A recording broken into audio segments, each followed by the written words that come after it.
अस्सलामुअलैकुम नाज़रीन। जैसे कि आप सभी जानते हैं कि एमपीटेट वर्ग 2 का मेरा क्लास चल रहा है और आज का जो क्लास अकॉर्डिंग टू सिलेबस का जो मजमून है वो है आपका साबका लाहका या साबिके या लाहके। ठीक है, इस पर हम आज चर्चा करेंगे। तो सबसे पहले अगर आप मेरे चैनल में नए हैं तो चैनल को सब्सक्राइब जरूर कर ले। मैं इसी तरह का वीडियो आपके लिए लाता रहूँगा और लाता हूँ। ठीक है, तो चलिए बिना ताखिर किए हुए चलते हैं मजमून की तरफ। सबसे पहले यहाँ पे देखिए लिखा हुआ साबका, तो इसके बारे में हम समझते हैं कि किसी लफ्ज़, इसका जो तारुफ है वो है कि किसी लफ्ज़ के शुरू में कोई इलामत लगाकर उससे एक नया लफ्ज़ बना लिया जाता है, उस इलामत को साबका कहते हैं। ठीक है, यानी अगर कोई लफ्ज़ है, अगर मान लीजिए कि मेरे पास लफ्ज़ समझ है, ठीक है, ये समझ है। ठीक, अब इसके आगे हम क्या करेंगे, इसके आगे हम एक जो है लफ्ज़ जो है इलामत लगा देंगे। जैसे आपका ना लगा दिए तो ये जो है समझ से ना समझ हो गया, तो ये एक वर्ड ये बन गया। तो इसी तरह का जो है जैसे ये ना हो गया, ये मेरा साबका हो गया। तो यहाँ पे हम मिसाल के तौर पर देख लेते हैं। जैसे कि आप यहाँ पे देख लीजिए, अदब के आगे बे लगाकर बेअदब हो गया और समझ के आगे ना लगाकर नासमझ बना लिया जाता है और मोल से आगे यानी मोल से अनमोल बना लिया जाता है। इस मिसाल में बे, ना और अन जो है साबके हैं, यानी इस मिसाल में आपका जो है जो पहले शब्द लगाया गया उसको जो है क्या कहेंगे, साबके कहेंगे। ठीक है, चलिए अगला देख लेते हैं, लाहके के बारे में हम बात कर लेते हैं। ठीक है, इस मजमून में इसका सिर्फ उल्टा है। ये जो साबका था वो आपका पहले मतलब लगता था, लेकिन यहाँ पे इसका आखिर में लगता है। किसी भी शब्द के आखिर में लगता है तो ये जो है लाहका बन जाता है। तो यहाँ पे फिर इसका जो तारुफ है वो पढ़ लेते हैं कि किसी लफ्ज़ के आखिर में कोई इलामत लगाकर उससे नया लफ्ज़ बनाया जाए, यानी किसी भी लफ्ज़ के आखिर में कोई इलामत लगाकर उससे अगर नया लफ्ज़ बना लिया जाए तो उसे लाहका कहा जाता है। जैसे ज़रूरत के आखिर में आपका जो है ज़रूरत के आखिर में मंद लगाकर आपका ज़रूरतमंद बना लिया गया और दर्द के आखिर में नाक लगाकर दर्दनाक बना लिया जाता है। यहाँ मंद और नाक जो है लाहके हैं। तो इस तरह का जो आपको मिसाल है, आई होप का आपको समझ में आ गया होगा। चलिए अगला देख लेते हैं। ठीक है, यह दोनों इलामत है ज़बान का, इनसे काफ़ी नए अल्फाज बनाए जा सकते हैं। बिल्कुल सही दोस्तों, बहुत सारा मतलब शब्द ऐसा है जो कि यानी यही साबिके और लाहके से बहुत सारे जो है अल्फाज जो बनाए जाते हैं, शब्द बनाए जाते हैं। ठीक है, ज़बान की जो है वसाअत को बढ़ाने में मदद करते हैं। यह सिर्फ उर्दू ही नहीं बल्कि अरबी, फ़ारसी, हिंदी ज़बान में भी पाए जाते हैं। यानी सिर्फ उर्दू ज़बान में नहीं, अरबी, फ़ारसी, हिंदी में भी ये जो है साबिके और लाहके उनको अलग अलग नाम से जाने जाते हैं। तो ये सब चीज़ें पाया जाता है। चलिए यहाँ तक साबिके और लाहके ख़त्म हो गया। अब आपको देखना ये है सिफ़त के बारे में हम जानते हैं, थोड़ा सा इस पर हम चर्चा करेंगे, इसलिए कि आपके सिलेबस में ये है। तो हम सिलेबस सिफ़त के बारे में जानते हैं। सबसे पहले है कि इसमें सिफ़त उस लफ्ज़ को कहा जाता है जो किसी शख्स या चीज़ की खसूसियत या किसी शख्स या चीज़ के अच्छे और बुरे वस्फ़ को जाहिर करे। ठीक है, यहाँ पे इसमें सिफत का मतलब होता है विशेषण। अगर इसको माना जाए तो उस लफ्ज़ को कहा जाता है जो किसी शख्स या चीज़ की खसूसियत या किसी चीज़ या किसी जो है अच्छे और किसी के जो है अच्छे बुरे जो वस्फ को जाहिर करे, जिस जैसे ठंडा गरम। ठीक है, ठंडा गरम, सुर्ख, बहादुर, बुज़दिल, मेहनती वगैरह। यानी ये जो है एक किसी चीज़ के बुरे या फिर अच्छे वस्फ को जाहिर कर रहा है, तो इसे हम क्या कहते हैं, सिफत कहते हैं। ठीक है, चलिए अब सिफ़त की भी किस्में होती है। सिफ़त की कितनी किस्में हैं, सिफ़त की जो 6 किस्में होती हैं, हम हर एक किस्म की बात करते हैं यहाँ पे। चलिए चलते हैं। पहला किस्म जो सिफ़त का, सिफ़त जाती या तफसीली कहा जाता है। किसको, पहला किस्म जो सिफ़त का है वो सिफ़त जाती या तफसीली, वह सिफ़त है जो किसी इसम की जाती हालत को जाहिर करती है। यानी आपका वह सिफ़त है जो किसी इसम की जो है जाती हालत को जाहिर करती है, यानी सिफ़त जाती वह सिफ़त है। अब यहाँ पे समझिएगा, सिफ़त जाती वह सिफ़त है जिससे किसी चीज़ की बैरूनी या अंदरूनी हालत व कैफियत जाहिर होती है, यानी बाहरी भी और अंदरूनी भी हालत वो कैफियत जो है जाहिर होता है। अब आपको यहाँ पे मसलन मिसाल के तौर पर जो दिया हुआ इससे समझ में आएगा। जैसे जाहिल आदमी, ठीक है। बहादुर लड़की, शरीफ औरत, हल्का बाल। इसमें आपको जो है देखिए ऊपर के मुरक्कबात, ये जो आपको मुरक्कबात देखे हैं, मुरक्कबात को पढ़ने से मालूम होता है कि यह आदमी जो है लड़की, औरत और बाल की जाति हालत को जाहिर कर रहे हैं। ठीक है, आदमी की जो यह जाति हालत को जाहिर कर रहे हैं। जैसे जाहिल आदमी, सिर्फ एक आदमी को वो अपना ही उसका जाति ये कर रहा है, हालत को जाहिर कर रहा है। बहादुर लड़की, ठीक है, वो उसका जो है अपना जाति मतलब सिफत को बयान कर रहा है। शरीफ औरत, हल्का बाल, ये जो है जाति हालत को बयान कर रहे हैं। बस ऐसी ही सिफत जो किसी की जाति सिफत को जाहिर करे सिफत जाति कहलाता है। यानी किसी भी अगर जाति सिफत को जाहिर करे तो उसे जो है सिफत जाति कहते हैं। तो आई होप कि आपको सिफत जाति समझ में आ गया होगा। अब हम चलते हैं दूसरे नंबर पे, सिफत निस्बती। अगर निस्बती से अगर मुकाम लिया जाए तो आप जो है निस्बत अगर कहेंगे तो इसमें जो ये नहीं है कि किसी भी चीज़ से अगर निस्बत है, जैसे आप मान लीजिए वह सिफत है जो किसी इसम से लगाव या निस्बत को जाहिर करे। ठीक है, लगाव का मतलब है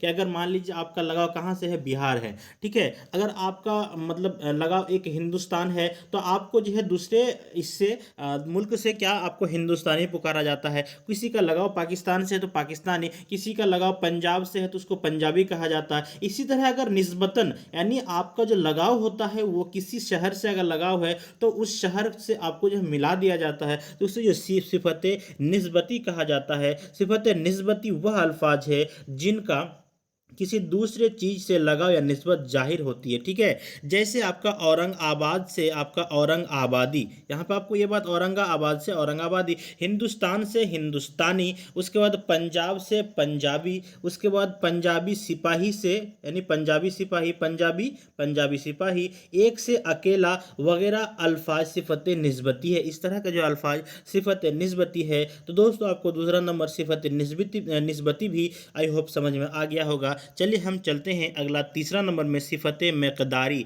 इससे समझ में ये आता है कि मकदार का जिससे मालूम हो उसे हम सिफत मकदार कहते हैं। चलिए हम वह सिफत देख लेते हैं कि वह सिफत जिससे मौसूफ की मकदार मालूम हो, जैसे थोड़ा पानी, 1 मीटर कपड़ा। यहाँ पे मकदार मालूम हो रहा है कि कितना, मतलब तादाद में नहीं बल्कि मकदार मालूम होता है। जैसे थोड़ा पानी हुआ या फिर 1 मीटर कपड़ा हुआ, यहाँ पे मकदार पता हो रहा है तो ये जो है सिफत मकदारी हुआ। चलिए अगला देख लेते हैं आपका सिफत अददी।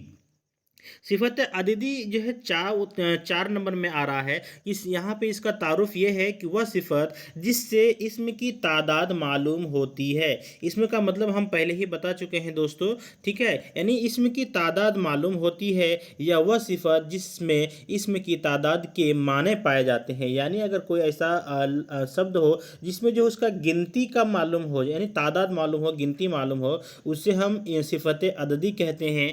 जैसे आपका यहाँ पे एग्जाम्पल देख लीजिए, 2 पैर, 4 मीनार, 10 बीमार, उसके बाद 2 आदमी, 3 गज ज़मीन, तीसरी जमात वगैरह में 2, 4, 10, 3, तीसरी वगैरह सिफत अददी हैं। इसी तरह सब लोग, सारे गांव, तमाम मुल्क में सब, सारे और तमाम सिफत अददी कहलाएंगे। यानी आपका सारे लोग, सारे गांव, तमाम मुल्क में जो है सब, सारे और तमाम सिफत जो है सिफत अददी कहलाएंगे। चलिए इसमें भी आपका जो है 2 मतलब किस्में हैं, सिफत अददी की 2 किस्में हैं। एक किस्म अगर आपको माना जाए कि यहाँ पे जो कुछ ऐसा लफ्ज़ है, कुछ ऐसा अदद है जिसमें गिनती का मतलब नहीं पाया जाता है। ठीक है, वो जो है एक मालूम होता है।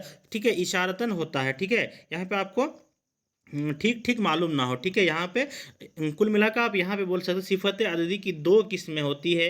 पहला है अदद मुअय्यन। अदद मुअय्यन वह सिफत अददी है जिससे किसी शय की तादाद ठीक ठीक मालूम हो। यानी अगर मान लीजिए मेरा यानी दो इसम का नाम, अगर 2 नाम अगर किसी का, यानी किसी भी सिफत का, किसी भी शय का, किसी भी चीज़ का अगर तादाद मालूम हो, सही गिनती पता है, तो उससे हम क्या कहेंगे, सिफत अदद मुअय्यन। सिफत अददी में अदद मुअय्यन कहेंगे। अगर जैसे आप यहाँ पे एग्जांपल देख लीजिए, 4, 9, 11 यानी 100 वगैरह जो ये क्या हुआ, यानी सिफत अददी में आते हैं। और सिफत अददी के इसमें भी अदद मुअय्यन आते हैं। ठीक है, यानी ये दूसरा किस्म हो गया। सिफत अददी का ये पहला किस्म हो गया। अब आपका जो है सिफत अददी का ये दूसरा किस्म आपका है अदद गैर मुअय्यन, यानी आपको वह सिफत अददी है जिससे किसी शय की तादाद ठीक ठीक मालूम ना हो। यानी सिफत अदद गैर मुअय्यन जो है वह ऐसी चीज़ है, ऐसी शय है, यानी ऐसा चीज़ है जिसकी जो है ठीक ठीक गिनती जो है ठीक ठीक मालूम ना हो, उसे हम सिफत अदद गैर मुअय्यन कहेंगे। जैसे कि एग्जाम्पल के तौर पर आप यहाँ पे समझ सकते हैं कि जैसे चंद हो गया, कई हो गया, बाज हो गया, कम, कुछ, सब, कुल, बहुत वगैरह, ये सब जो है आपका गिनती में नहीं आता है। ये एक जो है इशारतन है कि ज़्यादा है या कम है, तो ये जो है सिफत अदद गैर मुअय्यन हो जाएगा। तो इस बात को आप ध्यान में रखिएगा।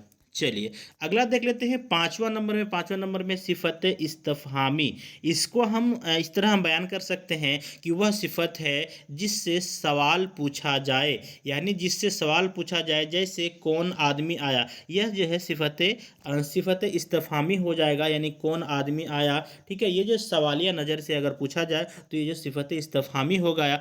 अगला देख लेते हैं 6 नंबर में है सिफत इशारी। तो इससे आप समझ ही सकते हैं वह सिफत है जिससे इशारा किया जाए, जैसे यह आदमी मेरा भाई है। ठीक है, इस तरह का जो है आपको मिसाल देखने को मिला। तो आई होप कि आपको सिफत के बारे में समझ में आ गया होगा। अब चलते हैं अगला जो मेरा मजमून है, बल्कि तज़ाद के बारे में हम बात करेंगे। ठीक है, तज़ाद का जो माना है वो हम पहले समझ लेते हैं। सबसे पहले हम तज़ाद का मतलब ये है कि तज़ाद जो है दो मुतज़ाद अल्फाज को, यानी दो उल्टा अल्फाज को क्या करते हैं को एक साथ लाकर एक नया मतलब पैदा करने का नाम तज़ाद है। ठीक है, इस बात को आप ध्यान में रखिएगा। ठीक है, यानी दो मुतज़ाद अल्फाज मान लीजिए आप यहाँ पे दिन लिखे। ठीक है, ये एक हो गया, इसका उल्टा क्या होगा, रात होगा। ये रात होगा, दिन और रात। तो यहाँ पे क्या हो गया, दो मुतज़ाद अल्फाज हो गया। ठीक है, अब यहाँ पे इन दोनों अल्फाज को कई जगह यूज करके इसको जो है मतलब पूरा दिन और रात को जो है एक नया माना निकाल दिया जाता है, तो इसे हम तज़ाद कहते हैं। इस बात को आप ध्यान में रखिएगा। दो मुतज़ाद अल्फाज को एक साथ निकाल कर एक नया मतलब पैदा करने का नाम तज़ाद है। जैसे चुपके चुपके रात दिन आंसू बहाना याद है। ठीक है, इसमें आपको रात दिन आया है, यहाँ पे इस बार दो मुतज़ाद यानी रात और दिन दोनों उल्टा उल्टा है, लेकिन यहाँ पे आया है। तो यहाँ रात और दिन का मतलब हर वक्त से मुराद लिया गया है, हर वक्त है। तो दोस्तों आपको तज़ाद का मतलब समझ में आ गया होगा। सनत तज़ाद का तत्बीक, यानी इसका जो नाम है वो है सनत तज़ाद को जो है तत्बीक, उसके बाद तबाक और तकाखुक भी कहते हैं। इस बात को भी ध्यान में रखिएगा। ठीक है, वह सिनात होती है जो कि कलाम में दो ऐसे कलमे लाए जाएं जो मानवी तौर पर एक दूसरे की जिद हो। जिद मतलब उल्टा होता है, यानी दो ऐसे अल्फाज लाए जाए जो कि अपने एतबार से, मानवी एतबार से जो है एक दूसरे का उल्टे हो। जैसे यहाँ पे आपको मैं मिसाल के तौर पर अभी मैं समझाया कि दिन जो है और रात ये एक दूसरे की बदौलत उल्टा है, दिन उल्टा है और उसका जो रात उल्टा है। लेकिन यहाँ पे उस दोनों को यूज करके, उस दोनों को इस्तेमाल करके यहाँ पे हर वक्त का मतलब निकाला है। तो वही चीज़ यहाँ पे बताया जा रहा है कि दो ऐसे कलमे लाएं जो कि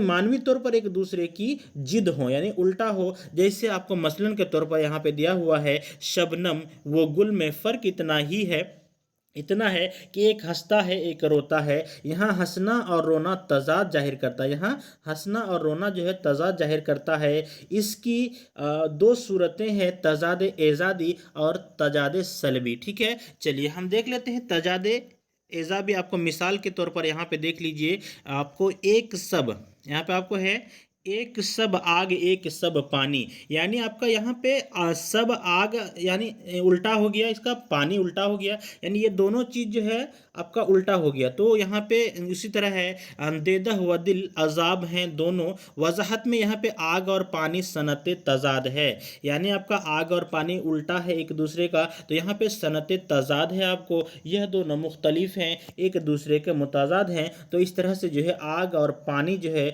एक दूसरे के यानी ज़िद हैं, एक दूसरे का उल्टा है। तो यह जो है सनत मुतज़ाद यानी यह जो सनत तज़ाद है, ठीक है। यहाँ पे इस बात को आप समझ लीजिए। चलिए अगला दूसरा मिसाल दिया है कि सीरतें बेकयास होती है, सूरतें गम शनास होती है, जिनके होठों पे मुस्कुराहट हो उनकी आँखों में उदास होती है, उनकी आँखों में उदास होती है। यहाँ पे आपको मुस्कुराहट और यहाँ पे आँखें यानी उदास जो है दोनों क्या हुआ, एक दूसरा का उल्टा है, तो यह जो है तज़ाद है, ठीक है। वजाहत के तौर पर आप देख लीजिए कि मुस्कुराहट और उदास सनत तज़ाद है, यानी मुस्कुराहट और उदास जो है सनत तज़ाद है, यह एक दूसरे के मुतज़ाद है, यह एक दूसरे के उल्टा है, इसलिए जो है यह सनत तज़ाद है। चलिए आगे देख लेते हैं हम तजाहिल आरिफाना के बारे में थोड़ा सा बात करते हैं। तजाहिल आरिफाना किसे कहते हैं, इस पर हम चर्चा करते हैं थोड़ा सा, ठीक है। इसका लग़वी माना है जानबूझकर अनजान बनना, इस बात को आप ख्याल में रखिएगा। तजाहिल आरिफाना का मतलब ही होता है जानबूझकर अनजान बनना। इस्तिलाह में किसी चीज़ के जानने के बावजूद उससे अपनी नावाक़फ़ियत जाहिर करना तजाहिल आरिफाना कहलाता है। इस बात को ध्यान में रखिएगा, ज़्यादा इसमें कुछ है नहीं, यानी जानबूझकर अनजान बनना तजाहिल आरिफाना कहलाता है। चलिए अब हम थोड़ा सा बात करेंगे आपको हुरूफ अत्फ़ के बारे में, ये भी आपके सिलेबस में है और ये थोड़ा सा समझने की चीज़ है। तो यहाँ पे हुरूफ अत्फ़ के बारे में बात करते हैं। तो सबसे पहले थोड़ा सा यहाँ पे इसका तारुफ देख लेते हैं, हुरूफ अत्फ़ क्या चीज़ है, ठीक है। देखिए वह हुर्फ हैं जो दो जुमलों या दो लफ्ज़ों के दरमियान आते हैं, यानी हुरूफ अत्फ़ जो है वह हुर्फ है, वह हुरूफ हैं जो यानी दो जुमलों या दो लफ्ज़ों के दरमियान आते हैं। इनकी चंद सूरतें होती हैं, इनकी भी चंद सूरतें होती है। आपका सूरतों यानी चंद मिसाल के तौर पर आपको यहाँ पे यानी चंद किस्में होती है, तो हम अलिफ में उस किस्म की जो है तरतीब से हम बयान करते हैं। यहाँ पे सबसे पहला दिया है वसल, यानी आपको जोड़ने वाले हुरूफ, वसल जो है जोड़ने वाले हुरूफ। मसलन आपको जो है वाव और यानी वाव उसके बाद और, ये मसलन आपको यहाँ पे मिसाल के तौर पर दिया गया है दवात व कलम और पेंसिल लाओ, ये जो है दोनों को जो है जोड़ रहा है, तो ये आपका वसल हो गया। उसके बाद बी में देखिए आपका बौ में तरदीद किसे कहते हैं। तरदीद का मतलब क्या है, यानी वह हुरूफ जिनके इस्तेमाल से दो लफ्ज़ों या दो जुमलों में से कोई एक मुराद हो, यानी किसी एक का अर्थ हो, किसी एक का अर्थ मालूम हो। यहाँ पे क्या है, तरदीद को मालूम समझ लीजिए कि यानी वह हुरूफ जिनके इस्तेमाल से दो लफ्ज़ों या दो जुमलों, यानी बोला तो जा रहा है दो जुमला, लेकिन दोनों में से एक का ही मुराद हो, यानी एक का ही अर्थ हो, ठीक है, उससे हम क्या कहते हैं, तरदीद कहते हैं। आपको यहाँ पे एग्जाम्पल के तौर पर यहाँ पे मिल जाएगा, जैसे खा, या तो, चाहे, ना, चाहे उसके बाद ना, उसके बाद के, ना चाहो वगैरह, इस तरह का जो है आपको मिल जाएगा। तो इसका हम मसलन के तौर पर समझ लेते हैं। ये आपको यानी ये दोनों बीच में आ सकता है, ये सब जो ये होता है शब्द है ये आपको बीच में आएगा, तो ये जो है एक ही अर्थ लिया जाएगा। मसलन आप यहाँ पे है खा रहो या जाओ, यानी रहो या जाओ उससे कोई ये नहीं होता है, एक ही अर्थ होता है। ना कोई नौकरी है ना कोई जरिया, यानी देखो यहाँ पे ना नौकरी और जरिया, यहाँ पे एक ही अर्थ बयान कर रहा है, ना कोई नौकरी है ना कोई जरिया, दोनों में से एक ही है। यहाँ पे ना का इस्तेमाल है, यहाँ पे जो ये वाला ना था, ठीक है। यहाँ पे चाहे खाओ चाहे सो रहो, ठीक है, एक ही अर्थ हो रहा है। रुपया या किताब है, ना बोलो रुपया लीजिए या किताब लीजिए, दोनों में से कोई एक ले लीजिए, तो एक ही अर्थ हुआ। नोमान खुद आए या तो वही बुलाएं, यानी नोमान अगर खुद आए या फिर हमें ही बुला ले, इस तरह का जो है आपको एक ही अर्थ मालूम होता है, तो इसे जो है तरदीद कहते हैं। आपका जो है अगला जीम में इल्लत है, इसका मतलब ये है कि वह हरूफ जो सबब जाहिर करने के लिए होते हैं, यानी सबब जाहिर करने के लिए होते हैं, जैसे क्योंकि, यानी सबब, जैसे क्योंकि, यहाँ पे देख क्योंकि, इसलिए, लिहाजा। आपको यहाँ पे मसलन के तौर पर यहाँ पे दिया गया है वह नहीं आ सकता क्योंकि वह बीमार है, या वह क्यों नहीं आ सकता उसका सबब भी बयान कर रहा है कि वह जो है बीमार है, यह कि क्या है, इल्लत है, ठीक है। मैं मदरसा नहीं जाऊँगा इसलिए कि आज इम्तहान का दिन है, मैं मदरसा नहीं जाऊँगा इसलिए कि आज इम्तहान का दिन है, यहाँ पे जो सबब भी बयान कर रहा है, ठीक है, इसलिए यह इल्लत है। उसके बाद दोस्तों अगला है वह नहीं आया तुम ही आया तुम भी जाओ, वह नहीं आया तुम भी जाओ, मतलब है कि वह नहीं आया तुम भी जाओ, ठीक है, वह नहीं आया इसलिए तुम भी चले जाओ। तो ये जो है इल्लत है, यानी आपको जो इसमें सबब बयान किया जा रहा है, तो इस तरह का जो आपको यहाँ पे देखने को मिल गया। चलिए अगला है आपका आयन में दिया है, ख्वाब गफलत से हो बेदार के आई पीर, ख्वाब गफलत से हो बेदार के आई पेरी, ठीक है। चलिए अगला देख लेते हैं, आगे है मेरा ज़बान को सही, यानी ये जो पहला जो कवायद का जो ये था मुख्तसर तारुफ था, वो फिर से यहाँ पे दे दिया गया है, तो मैं इसको पढ़ूंगा नहीं, मैं पहले ही पढ़ चुका हूँ दोस्तों। तो आगे देख लेते हैं, आगे है आपका मजाज मुरसिल, जिसका मैं कल इसका जो क्लास लूँगा, इसलिए कि ये थोड़ा सा कल इसका मैं क्लास लूँगा इंशाल्लाह, ठीक है। तब तक के लिए मिलते हैं अगले वीडियो में, चैनल को सब्सक्राइब करें ज़रूर, ठीक है। मैं मिलता हूँ कल, अस्सलाम वालेकुम।